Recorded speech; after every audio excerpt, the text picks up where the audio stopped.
ngenkulu intobeko nangenkulu inhlonipho sibingelele onyakeni ka-2026. Glory be unto Jesus. Amen. Hallelujah. Amen. Muhle uNkulunkulu wethu bazalwane, siyabulisa kubazalwane abasibukela ku Facebook live ngelizwi igama lenkosi. Hallelujah.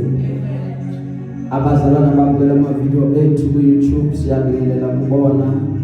Abazalwane abalalela ama-audio podcast siyabulisa kubona. Hallelujah.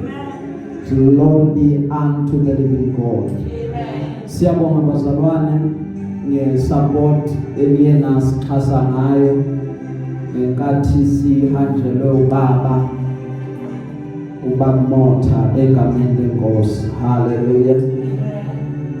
Bengameki bengakhulumeki amandla ngekho. Hallelujah. But ngiyamthanda uIsaya uthi uyamupho yethile yamandla. Siyambonga uNkulunkulu ukuthi usasiphila amandla okuma ukuthi noma kunje uJesu usayinkosi. Hallelujah. Glory be unto the living God.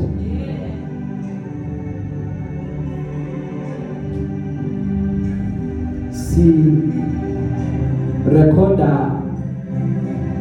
yabo lezi zinto bese zibayiningi, si recorda intshumayelo yethu ka-300 namhlanje lezi sizifaka ku-YouTube. Hallelujah. Cela nje bazalwane nisibekezelele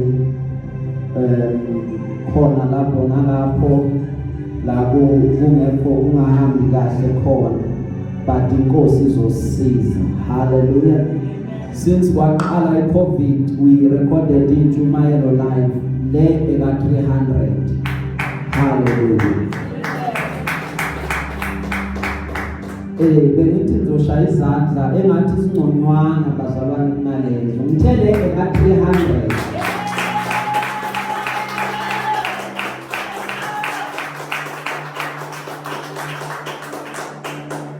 Hallelujah. Ungabala na uqale ku-1 ufike ku-100, uthi ufika ku-100 lo 100 umtimes eka-3. Hallelujah. So we have stood for 300 times sharing the word of God.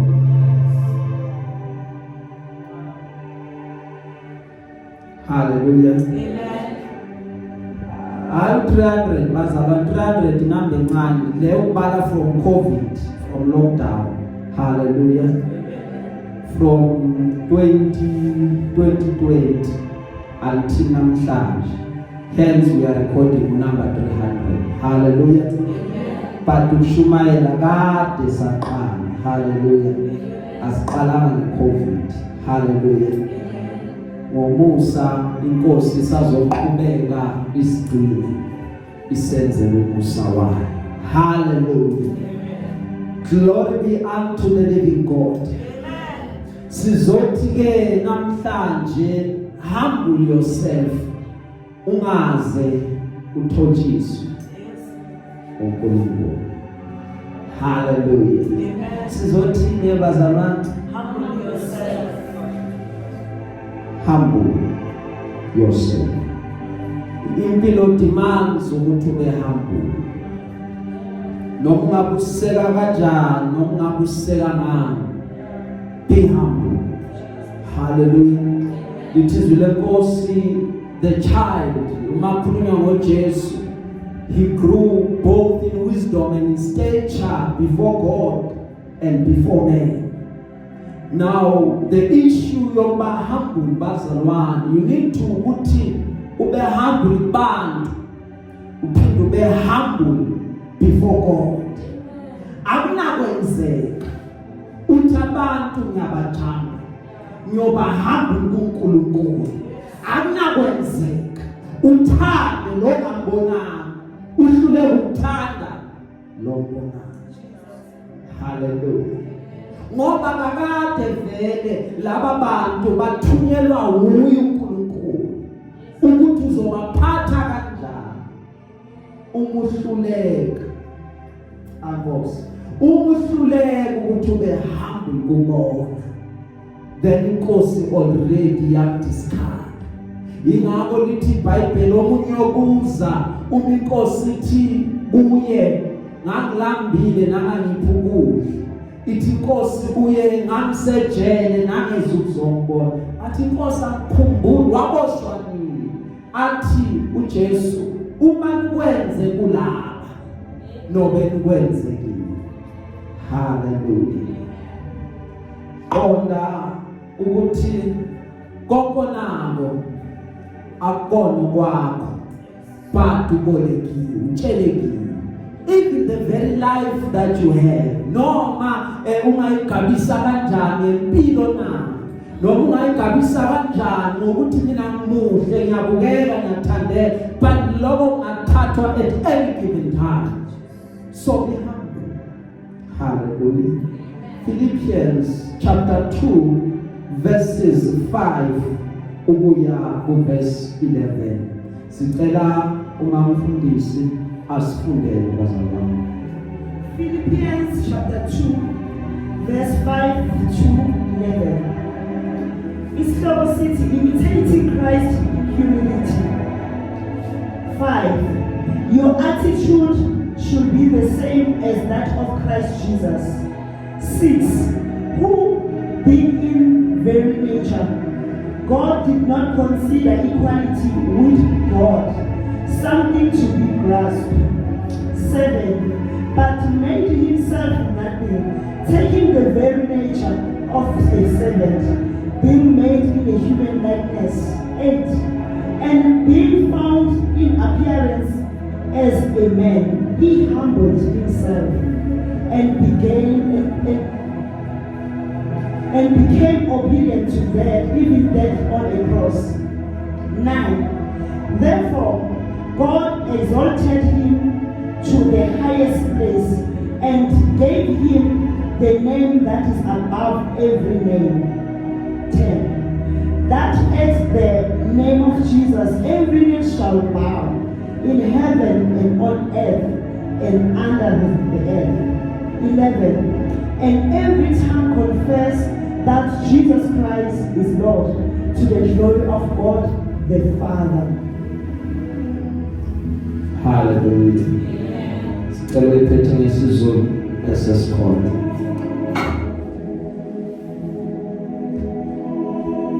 Mawubekile umqondo wawukhona nakuKristu Jesu owathi enesimo sikaNkulunkulu akaze asho ukuthi kuyinto yokuphanga ukulingana noNkulunkulu, kepha wazidela ethabatha isimo senceku yenziwe ngomfanekiso wabantu, wathi efunyenwe njengomuntu ngesimilo wazithobisa elalela kwaze kwaba sekufeni, yebo ekufeni kwesiphambano.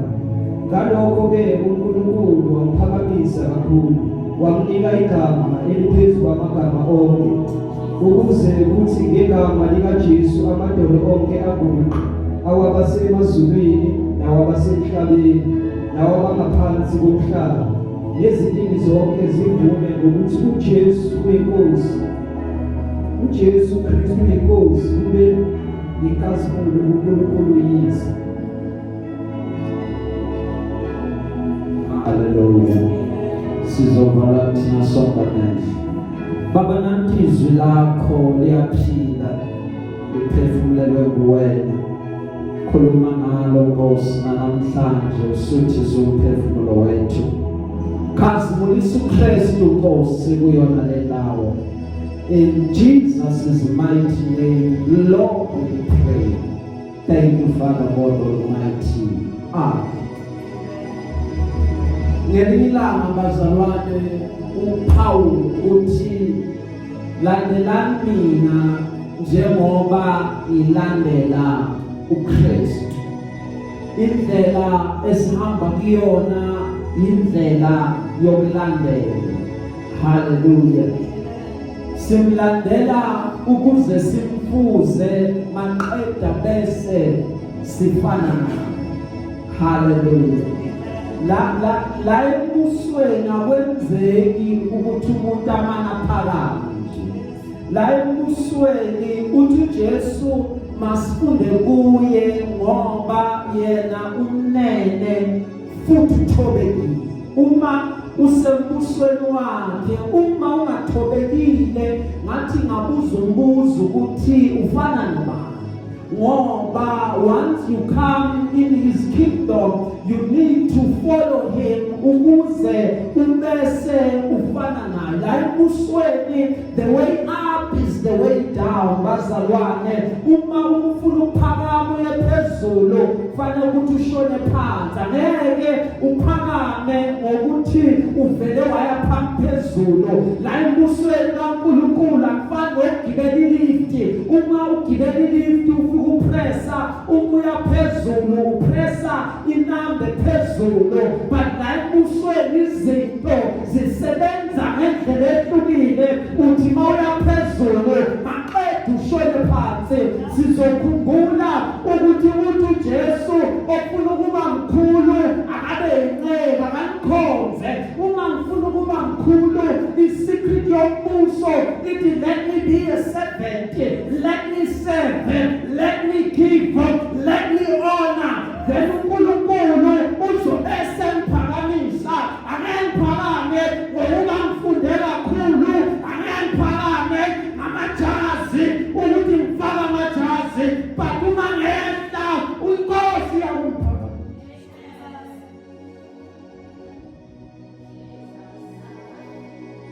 uJesu uthi ngelinye ilanga ubiza abafundi ubese ubageza inyama. Uyaprotest uPeter uthi Nkosi ungangeza inyama manje ugeza umzimba wonke. Uthi Peter, you need to understand the nkonzo ukuthi kumele kuba ngigeze ngoba kunenkonzo engiyenzayo. Ukwenza kwami lenkonzo kusho ukuthi ngishona phansi. Ukwenza kwami lenkonzo kusho ukuthi ngiyanifundisa ukuthi uNkulunkulu usebenza kanjani. Ngifundisa indlela zakaNkulunkulu ngoba indlela zakaNkulunkulu angeke waze wayiqonda with the carnal mind. Kudingeka ukuthi umqondo wakho wenze ube musha so that uzoqonda indlela zakaNkulunkulu. Ngoba indlela zakaNkulunkulu ubuyilandela abantu bangathi uphambene, abantu bangathi sekhona intambo engasafiki la fanele ifike khona, bangathi nesipikile siphumile uma belandela ukuthi wena wenzani njengoba ulandela indlela zenkosi. Hallelujah. Uthi obhala kahle wathula nasekufeni njengemvu phambi kwabagodi bazange aphenduke. Uthi lo bhala kahle ubengabiza even 10,000 angels, but wa understand ukuzehlisa ukuthi mangizehlisa ngiba ngazuthi umhlatshela kodwa ukuthi ngizenza isilima ngokuzehlisa. Ukuzehlisa kwami kahle kahle kungenzeka abantu bangaqondi bathi uyisilima lo yamuntu ngoba uyazehlisa, kanti akaqondi ukuba kunezinto enginqoba ngokuzehlisa kwami. Hallelujah. Yingakho noPaul wabona indoda yokulandelwa. Lithi iBhayibheli umulandelela umlando kaPawulu bekade ezingela amakholwa, umehamba ezingela amakholwa. Lithi iBhayibheli wathi masekamlandela uKristu, lithi iBhayibheli waze washaywa uPawulu, waphinde wakhandwa ngamatshe, wathukwa uPawulu, but lithi iBhayibheli akaphendulanga ngoba lo amlandelayo bekade aphendule ngoba uthe I am imitating Christ. Asihlakanipheni ke bazalwane, sihlakaniphe njengenyoka but sibe mnene njengamajuba ngoba lithe iBhayibheli uma likhuluma bazalwane babusisiwe laba bayithobayo ngokuba bayokwamukelisa umbuso wezulu. I-pride uNkulunkulu akayifuni ukuzazisa ukuyigqaja usima kade akabizeni nomhlangano uze ungamphakameli usima kade. Kukhona nabantu abahamba noNkulunkulu efanele ukuthi mangabe uhlakaniphile ufunde ukuthi lo muntu akaphakanyelwa noma ngabukeka ayinto ephansi noma engabukeka edelelekile emehlweni akho noma ungathi mina ngimdala kunaye but uma nento kaNkulunkulu uzungamphakameli lowo muntu ngoba uhamba noJehova. Hallelujah. Size nangelilodi na singayiphakamisi bazalwane. Size singayiphakamisi.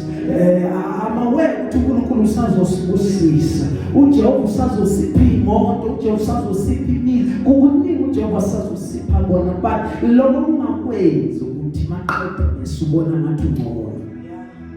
Hallelujah. Amen. Thus the Bible says, pride goes before destruction and arrogance leads to downfall. Hallelujah. Baningi ngokhuzwayo bayakhuzwa bayatshelwa but ngoba i-arrogance igwelela ikhanda akafuni ukuzwa umuntu aqeda bese uyashayela. Hallelujah. Glory be to God. Izolo ngiyahamba ngiya eCarnival Mall. Mangifika ngiyenza nje into encane. So ngifuna ukushintsha i-SIM card yami lesefonini ngiyenze ibe i-SIM still ngifake ifonini yami. So ngiya esitolo sakwa MTN. Uma ngifika lapha ngikhuluma nalo sisi ngiyamchazela udaba lwami sisi ngifuna ukushintsha i-SIM card yami ibe i-SIM. Uthi kimi hayi alright kulungile sinenkinga yemshini. Ngicela ukuthi uphinde ubuye kusasa mhlawumbe ashona mhlawumbe. Athi kimi lo sisi ngoba i-system yethu ayisebenzi. Ngithi mina kuye okay sisakunankinga but ngicela ukubuza ngoba intoro ze-MTN ziyithula ibona. Mangaya kulesiya bayongitshela into efana nalo ngitshela yona. Athi yabo lapha bahlala ba-offline. Uze vele nje uma ihluphi nokuthi ngicela ukuthi kusasa ubuye la. Uzosizwa yini ngikhona. Ngithi ke ake ngiteste nje. Umuntu ngiyathanda ukulalela. Ake nje ngizitestele nje. Ngahambe ngithole into kami enkulu ngiye kulesa store. Mangifika ngichazele lo sisi udaba lwami. Angitshele abangitshele yona lapha ukuthi indaba abakhona adosisi mina ngihlale ngwenza ama-SIM card ayangihlula angikwazi ukuthi ngwenze. Ngakhumbula amazwi walo yasisi othe uzungasayihluphi nokuya lapha but mawudinga usizo come to me. Hallelujah.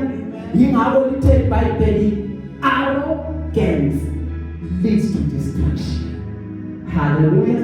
Kube bekunenyoka lapha ngayi ngilungile ngoba ngikhetha ukuphambana nentenjebelo. Hallelujah. Glory be to Jesus. Hayi kunjalo ke bazalwane mina yonke into okushumayela ngayo. Glory be to Jesus. Hallelujah. Mangithola isifundo sengithola lesini ngiphinde ngithole nentshumayelo. Glory be unto God. Bonke bazalwane abayiphakamisayo iBhayibheli lishilo lathi bayothotshiswa. Kanti bonke abayithobayo iBhayibheli lishilo lathi bayokwenziwani bazalwane? Bayokwenziwani bazalwane? Bayokwenziwani bazalwane? So wena yenze njani store? ngoba usathana zangabanjelwe umhlangano ezulwini. The day athi I will ascend ngiyophakama ngifane no the great high uNdlu uNkulunkulu. The day nami abantu nami ingelosi zizomkhonza zindumise ngoba ngimuhle ngiyafaneleka, ngoba lithi iBhayibheli uLucifer ubekade sezulwini aphethe yonke indumiso kaNkulunkulu. Bathi abamchazayo ukuhamba kwakhe umzimba wakhe bengama-ogeni, kuba ngathi ama-instrument ahlukahlukene alokathi ugcwele Jehova ke njenga nawe wabona ukuthi abantu ingelosi ziyayithanda lento engiyenzayo, ngona ngiphakame nami maqeda ngimdlule uNkulunkulu. Lithi iBhayibheli azange ahlalelwe umhlangano, but uNkulunkulu wavele wamshaya washona phansi, wamlahlela phansi. What you cannot rule and I also rule. Yingakho wabesedala umuntu ukuthi azongena vale isikhala sakaSathane, umuntu ozothatha indumiso ayinikise enkosini athi wena baba ungcwele, wena baba ulungile, wena baba ufaniswa nalutho. But noma uJehova sekusebenzisa kangakanani, noma sewubona imangaliso nayibonakaliso uzungaphakama.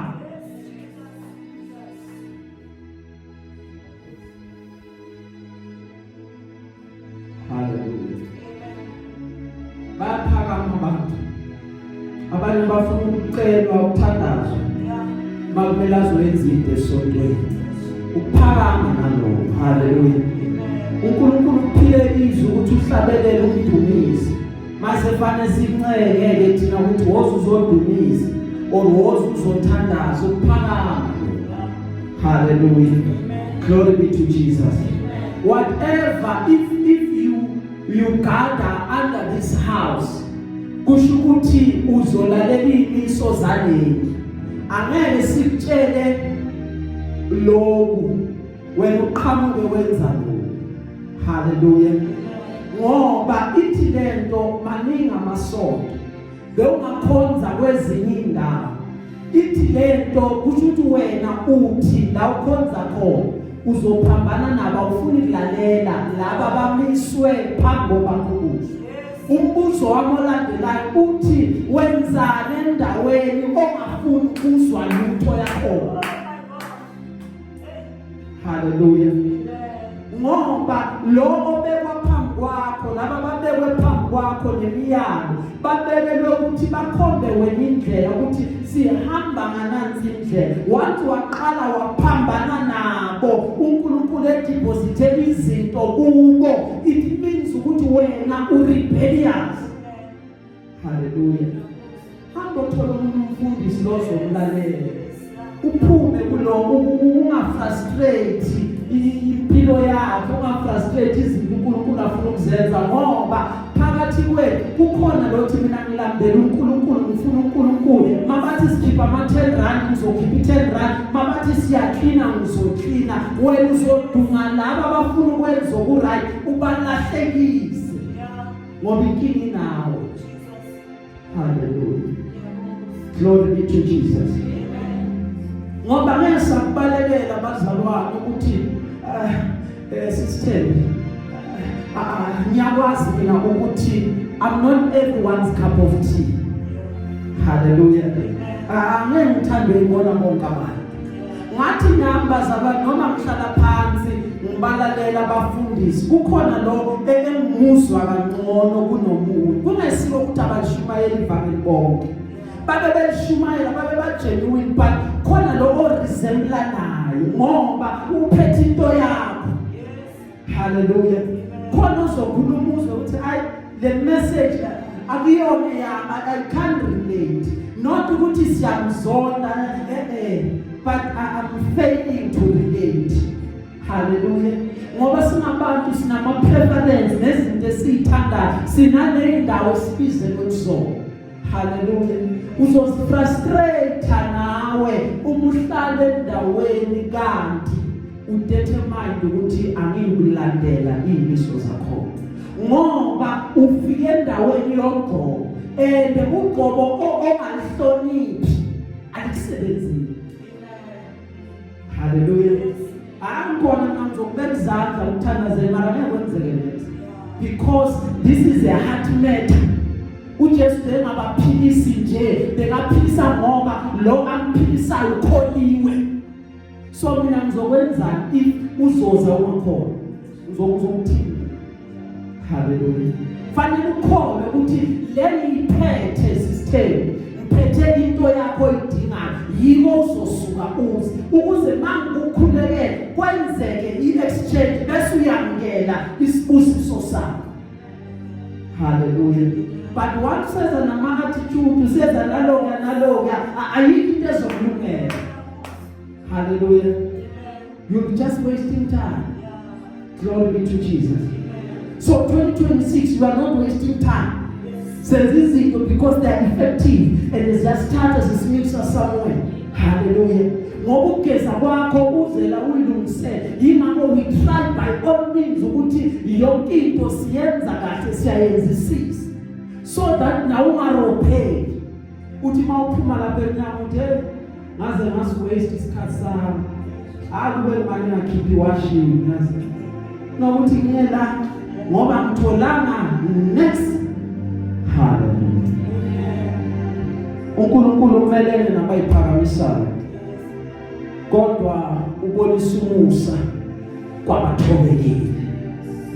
Kunomusa okulanda ngoba uhambo. Hallelujah. Kunezinto oyithola ngoba you are very humble. But sesimsizela inhliziyo yakhe. Sesimsizela ukuthi azange asiphakamele. Kunosizo ozolivala wena ngoba abantu yabaphakamele.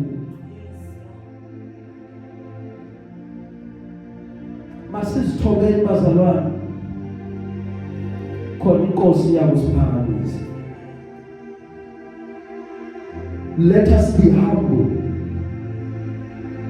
so that the Lord will lift us. Hallelujah.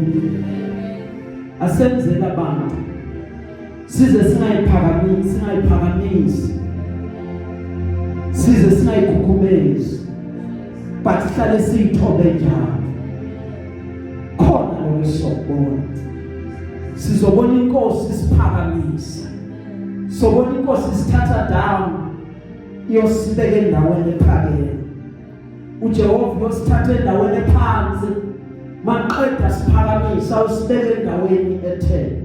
Hallelujah. Glory be to Jesus.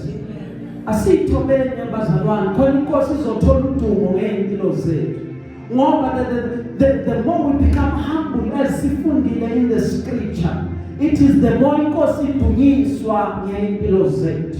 Ukuthi laba bantu bayithobile inkosi udumo lonke likufanele. Imamo lithi iBhayibheli uJesu wayithoba elalela kwaze kwaba sekufeni ukuze ngakumesenze lokho maqedwe uNkulunkulu bese uyamphakamisa ngoba ayithobile ukuze udumo lonke libuyele kuNkulunkulu. So ehamba lahathi yenza ukuthi badumise uNkulunkulu wakho ngawe because inhliziyo yakho is humble.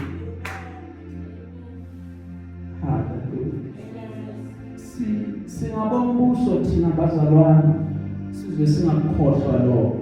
We are kingdom citizens. Singabonga ubuso asenze noma yini. That's number 1. Number 2 sengiyaqeda asenze noma ikanjani. Ngoba injongo enkulu ukufana nenkosi yethu. Hallelujah. Injongo yethu enkulu ukufana nenkosi yethu. Sengifundile ke sengigcina ukuthi abantu bayathanda ukwahlulelana. Abantu bayathanda ukuthi babe nento abazobeka ngayo amaqala kuwe. Hallelujah. Bathi lo kufanele ngale ndlela, fanele kube ngale ndlela. Manje into ezokusiza ukuthi ukhumbule number 1 ukuthi wena ungowombuso. Hallelujah. Wena you are a kingdom citizen. Atobhala kahle we are a royal priesthood. So priest of course. Hallelujah. We are joint heirs with Christ. Singabombuso thina. Na okuzokusiza ukukhumbula ukuthi mina ngingowombuso, that's number 1. Number 2, nginenkosi yami engiyilandelayo njengoba uPaul eshilo athi follow me or imitate me as I imitate Christ. And uChrist umefika emhlabeni lithi iBhayibheli lasifunda khona ebazalwane lithi iBhayibheli wafika wazalwa waba ngumuntu wathatha isimo senceku okusho ukuthi wathatha uNkulunkulu wabeleceleni wangena waba umuntu ukuze azozwa ubuhlungu bethu ukuze azoshayeka lathi nasishayeka khona. Hallelujah. But theologians umekhaza athi he was 100% man, he was 100% God. But umefika emhlabeni waba umuntu ophelele. He was a complete being ongashoti lutho ngoba enguNkulunkulu oze emhlabeni. Angazi kuyezwakala yini ebazalwane. uPaul umekhuluma ngethembile yona leyo ukuthi owaqala umsebenzi uzofeza empilweni yakho kuze kube uPaul umeseshona ngikulwile ukulokuhle ngiqedile ibala ngiqinile ukukholwa.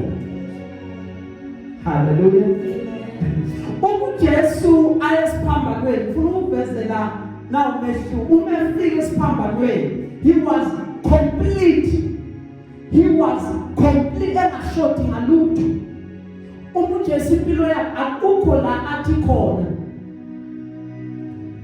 Nkosi uzophelelisa khona kusashota Jehova usazokuphelelisa akukho concerning impilo yakhe. Hallelujah. Concerning impilo yakhe. So impilo yakhe beyiphelele ngazo zonke indlela. Hallelujah. And he was added. He grew in wisdom and stature before both God and before men. In wisdom ayinamkhawulo. In wisdom you can keep on adding and adding and adding. It is a limitless thing ongabana wisdom. Hallelujah. In wisdom ayinamkhawulo, you just add, you add. Now uKristu mesesiphambanweni it is done. Akusibele kuJohn 17 uthi Jesu umekhuluma ethandaza uthi Baba bagcine laba ungagcini bona kuphela but nalaba basele bonke laba onike bona ngibagcinile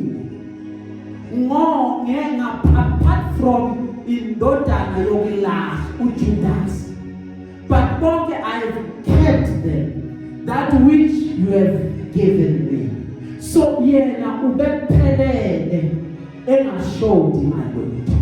Awukho umsebenzi ebefana ukuthi uqalwe uze upheleliswe. Hallelujah. Glory be to Jesus. Amen. It is only Paul othi ngethembile ukuthi le you will complete it because I am not yet complete ngoba mina ngisasetshenziswa. Hallelujah. But Christ was complete. Yingakho siphambanweni athi sesigcina it is done, it is finished, it is complete. Ngoba into ebekade ayizele bokuzolanda ibandla ukuthi into ebekayizela ukuthi kwakhiwe ibandla uNkulunkulu abuyisane nabantu kahle kahle kwathula uNkulunkulu ukuze azolanda abantu abamikise kuye futhi uNkulunkulu ngesimo sakaJesu. So uJesu bekhuluma ngemandate anikezwe yona not ukuthi impilo yakhe ayiphelele. Hallelujah. but for me and you ke ukuze impilo yami yakho iphelele ayikho indlela akukho kunye singakwenza ukuthi sithobe. Hallelujah. Ngoba sisasetshenzwa ingako kithina ifanele ukuthi leti ingene isebenze kithina ukuthi humble yourself ngoba injongo yakhe enkulu ukuze umfuze lokho wayithoba uNkulunkulu ethi iBhayibheli wabona isimo sakaNkulunkulu ukuthi le akusinto yokuphawa but wakhetha ukuthi azehlise ayithobe ukuze afeze injongo simakade ambizeleyo singaphakamathi naso. Amen.